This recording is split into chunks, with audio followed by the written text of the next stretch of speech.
เกาหลีเดือดว่าที่เจ้าบ่าวถูกเครนทับดับในไทยสื่อแฉยับยงเหล็กจีนต้นเหตุลืมภาพเมืองท่องเที่ยวในฝันหรือสวรรค์แห่งการท่องเที่ยวไปก่อนเลยครับเพราะนาทีนี้สื่อยักษ์ใหญ่ของเกาหลีใต้อย่าง SBS กำลังพาดหัวข่าวแรงจนสะเทือนไปทั้งโซเชียลที่ทำเอาชาวเกาหลีถึงกับตั้งคำถามตัวโตๆว่าเกิดเรื่องขนาดนี้ยังกล้าไปเที่ยวเมืองไทยกันอยู่อีกหรอเรื่องราวสุดสะเทือนขวัญนี้จะเป็นยังไงและทำไมสื่อเกาหลีถึงโกรธแค้นแทนคนของเขาขนาดนี้เดี๋ยวเราไปเจาะลึกรายงานชิ้นนี้พร้อมกันเลยครับ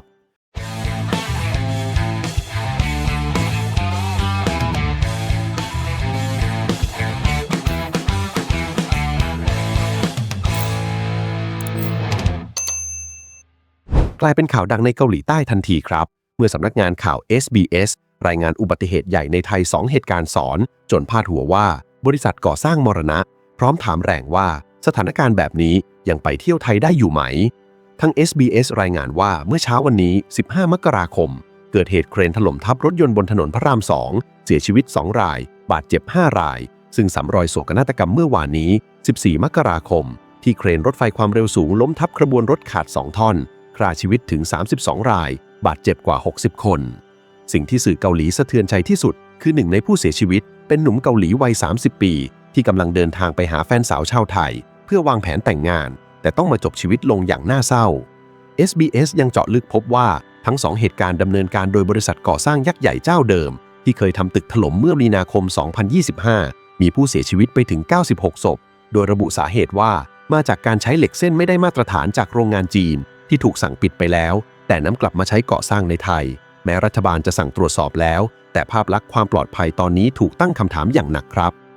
เอาละครับหลังจากที่เราได้เห็นการรายงานข่าวของสื่อเกาหลีกันไปแล้วทีนี้เราลองมาส่องฝั่งชาวเน็ตเกาหลีกันบ้างครับว่าเขาคิดเห็นยังไงกับความปลอดภัยในบ้านเราจะเดือดดาลแทนเพื่อนร่วมชาติขนาดไหนหรือจะมีใครไม่กล้ามาเที่ยวไทยแล้วหรือเปล่าบอกเลยว่าแต่ละคอมเมนต์อ่านแล้วจุกอกคนไทยอย่างเราแน่นอนแต่ก่อนจะไปลุยผมขอกำลังใจจากเพื่อนๆคนละ1ไลค์และฝากกดติดตามช่องไว้ด้วยนะครับขอย้ำนิดหนึ่งว่าคำแปลในคลิปใช้โปรแกรมอัตโนมัติอาจมีคลาดเคลื่อนบ้างฝากเพื่อนๆใช้วิจารณญาณในการรับชมนะครับเอาล่ะถ้าพร้อมแล้วไปเริ่มกันที่คอมเมนต์แรกกันเลยครับเอาล่ะครับมาเริ่มกันที่ภาพแรกกันเลยเปิดมาก็เดือดปุดๆแล้วครับกับคอมเมนต์ของ user ibxxx ที่ฟาดไปเน้นๆว่ายังไงก็ตามถ้าไปพัวพันกับจีนไม่เห็นจะมีเรื่องดีเกิดขึ้นสักอย่างคอมเมนต์นี้กดไลค์กันไปเกือบ200คนเลยครับแต่เดี๋ยวก่อนครับมีดราม่าซ้อนดราม่าในคอมเมนต์ย่อยเมื่อคุณ akmxxx เข้ามาแย้งว่าดูพวกคอมเมนต์ตอบกลับสิต้องระบุสัญชาติด้วยนะว่าเป็นคนประเทศไหนและคุณมิง xxx ก็เสริมข้อมูลว่าเดี๋ยวนะนี่มันปั่นกระแสหรือเปล่าได้ข่าวว่าจีนแค่ลงทุนแต่บริษัทก่อสร้างเป็นของไทยนะแต่ก็โดนสวนกลับทันทีจากคุณเร xxx ว่าสินค้าอุตสาหกรรมและวัสดุ 90% มันก็ของจีนทั้งนั้นจะบอกว่าไม่เกี่ยวได้ยังไงเปิดมาก็ถกกันเรื่องจีนไทยนัวเลยครับคู่นี้มาต่อที่ภาพที่2ครับอันนี้อ่านแล้วสะดุ้งเหมือนกันเพราะเขาโยงเข้าตัวเลยคุณ kplxxx บอกว่าตอนนี้ในไซต์ก่อสร้างที่เกาหลีเองเหล็กเส้นคุณภาพต่ำจากจีนก็ระบาดหนักเหมือนกันกระทรวงคมนาคมควรตรวจสอบด่วนเลยนะคอมเมนต์นี้คนกดไลค์เห็นด้วยไปถึง137คนครับมีคนมาบ่นต่อด้วยว่าทำไมไม่ตั้งกำแพงภาษีล่ะแต่อีกคนก็แย้งว่าถ้าแบรนด์ของจีนราคาวัสดุก็พุ่งขึ้นเป็น100เท่าสิคืออ่านแล้วรู้เลยว่าปัญหาวัสดุก่อสร้างราคาถูกแต่คุณภาพต่ำเป็นปัญหาระดับโลกจริงๆครับไม่ใช่แค่ที่ไทย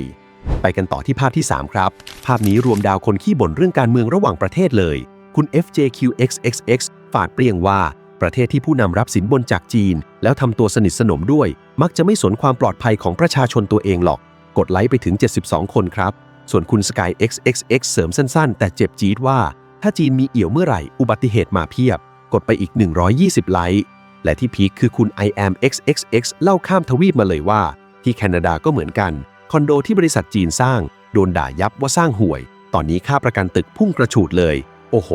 นี่มันปัญหายูนิเวอร์แซลจริงๆครับฟังแล้วหนาวแทนเลยมาถึงภาพที่4ครับภาพนี้ขอปรับโหมดนิดหนึ่งนะครับอ่านแล้วจุกอกมากเป็นเรื่องของหนุ่มเกาหลีผู้โชคร้ายคนนั้นคุณโลแกน xxx คอมเมนต์ด้วยความเศร้าว่าคู่รักเกาหลีไทยที่ต้องมาเจออุบัติเหตุนี้เขากำลังวาดฝันถึงอนาคตกำลังเดินทางไปหาพ่อตาแท้ๆน่าเสียดายและน่าสงสารเหลือเกินขอแสดงความเสียใจกับผู้เสียชีวิตด้วยครับมีคนมากดไลค์แสดงความอาลัย30กว่าคนและคอมเมนต์ย่อยก็เข้ามาพิมพ์ว่าขอให้ไปสู่สุคติอ่านแล้วเศร้าจริงๆครับความประมาทครั้งเดียวทำลายชีวิตและความรักของคนคนหนึ่งไปตลอดกาลเลยไปต่อที่ภาพที่5ครับกลับมาเดือดเรื่องการเมืองท้องถิ่นกันต่อคุ คุณยอน XXX วิเคราะห์ยาวเหยียดเลยว่าการรับสินบนในกัมพูชาหรือไทยก็ไม่ต่างกันหรอกตั้งแต่ข้าราชการชั้นน้อยจนถึงนายกเต็มไปด้วยการทุจริตพอเกิดเรื่องคนตายก็เงียบนี่แหละเหตุผลที่ประเทศนี้หลุดพ้นจากกับดักรายได้ปานกลางไม่ได้สักทีแรงมากครับดอกนี้ส่วนคุณ Peace XXX มาแฉพฤติกรรมข้าราชการไทยแบบเจ็บแสบว่าข้าราชการไทยเลิกงาน5 โมงแต่หลังบ่าย3ก็ไม่รับเรื่องแล้วนะเพราะเอาเวลาไปนั่งนับเงินสินบนแล้วแบ่งกันอยู่อุ๊ยอันนี้ชาวเน็ตเกาหลีเขารู้ลึกรู้จริงหรือเขาจำภาพจำมาจากไหนครับเนี่ยฟังแล้วสะดุ้งหยงเลย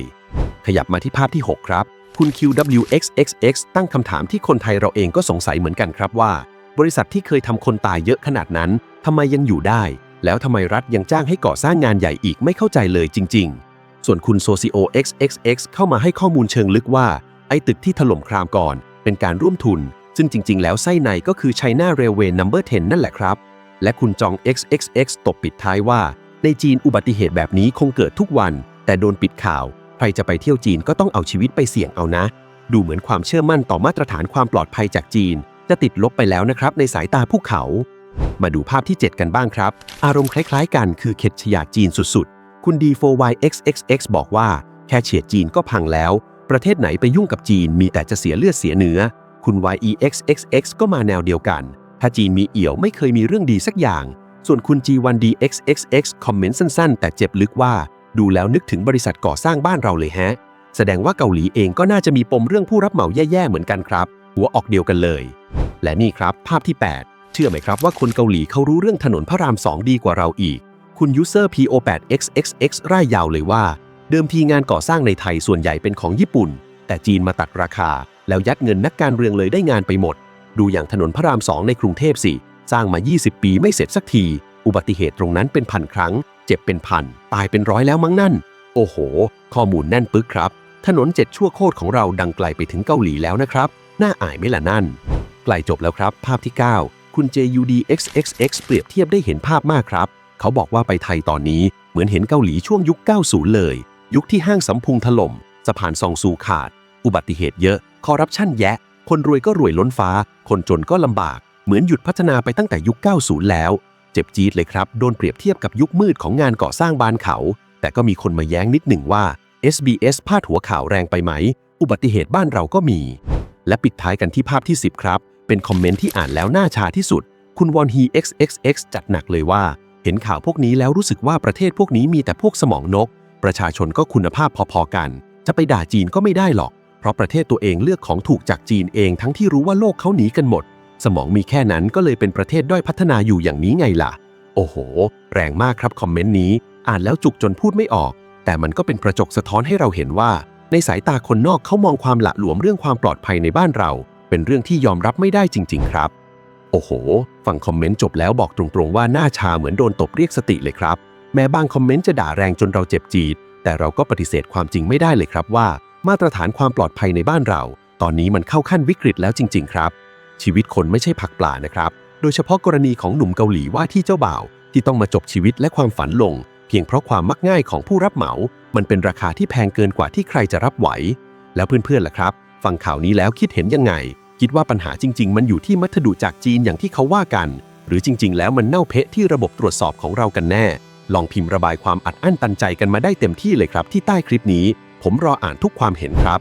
สุดท้ายนี้ถ้าไม่อยากพลาดการเจาะลึกข่าวต่างประเทศในมุมมองที่คุณอาจไม่เคยรู้มาก่อนฝากกดไลค์กดติดตามเป็นกำลังใจให้ทีมงานด้วยนะครับแล้วพบกันใหม่คลิปหน้าสำหรับวันนี้สวัสดีครับ